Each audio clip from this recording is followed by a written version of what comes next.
کراچی کی وہ شام بڑی اداس اور مایوس دکھائی دے رہی تھی، جیسے کسی مسافر کے لٹ جانے کا سندیسہ ہو۔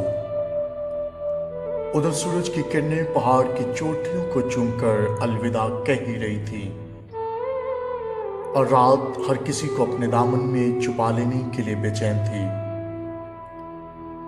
اسی لمحے تاریکی کے پھیلتے سمندر کے باطن سے ایک سوال نے جنم لیا کہ آرزو کہاں ہے؟ اور اس سوال میں اتنی شدت تھی کہ اس نے آس پاس کے سارے ماحول کو اپنے سحر میں مبتلا کر لیا۔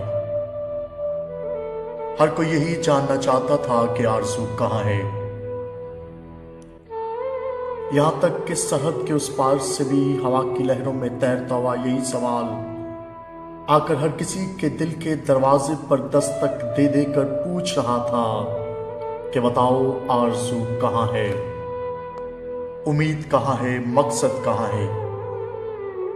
اگر امید اور مقصد آپ کے پاس ہیں تو پھر آرزو کہاں ہے؟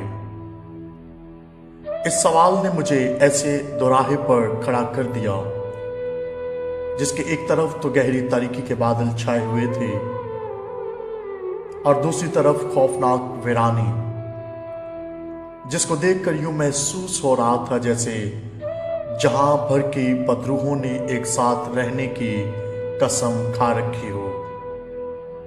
میں لڑکھڑاتے ہوئے قدموں کے ساتھ اس سوال کے جاننے کو نکل پڑا۔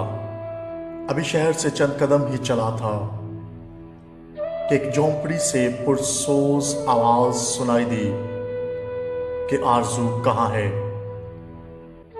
اسی لمحے ایک ٹوٹتے ہوئے ستارے نے ایک پرانے گرجا گھر کی طرف نظروں کو مرکوز کر دیا۔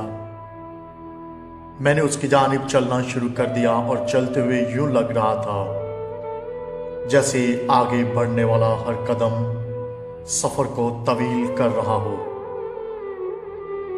میں اس گرجا گھر سے کچھ فاصلے پر ٹھہر گیا اور گزشتہ زمانوں کو یاد کرنے لگا۔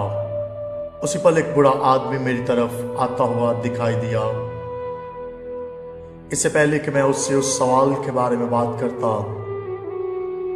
اس نے درد اور مایوسی کے ملے جلے لہجے میں کہنا شروع کر دیا کہ آرزو کہاں ہے، اب آرزو کہاں ہے؟ اس کی باتوں میں مجھے امید کے چراغ روشن دکھائی دے رہے تھے۔ وہ ابھی بھی آس لگائے بیٹھا تھا کہ اس زمانے کا سورج پھر سے طلوع ہوگا۔ وہاں سے میں نے واپسی کا سفر شروع کیا ہی تھا کہ مجھے کسی ہجوم کے گزرنے کا شور سنائی دینے لگا۔ ان کے نعروں سے یوں محسوس ہونے لگا کہ جیسے مجھے میرے سوالوں کا جواب مل جائے گا۔ لیکن جیسے میں وہاں پہنچا، میں نے سیاست اور مذہب کو گلے ملتے ہوئے دیکھا، اور ان مرجھائے ہوئے چہروں کو بھی جو ان سے بہار کی امید لگائے کھڑے تھے۔ سیاست اور مذہب آپس میں بغل گیر ہو کر دھیمی آواز میں کچھ کہہ رہے تھے۔ اگر یہ حالات سے مجبور لوگ یوں ہی ہمارے پیچھے چلتے رہے تو آرزو ملے یا نہ ملے، ہماری آرزویں ضرور پوری ہوں گی، اور پھر ہم اس دنیا کی جنت کے باعزت شہری ہوں گے۔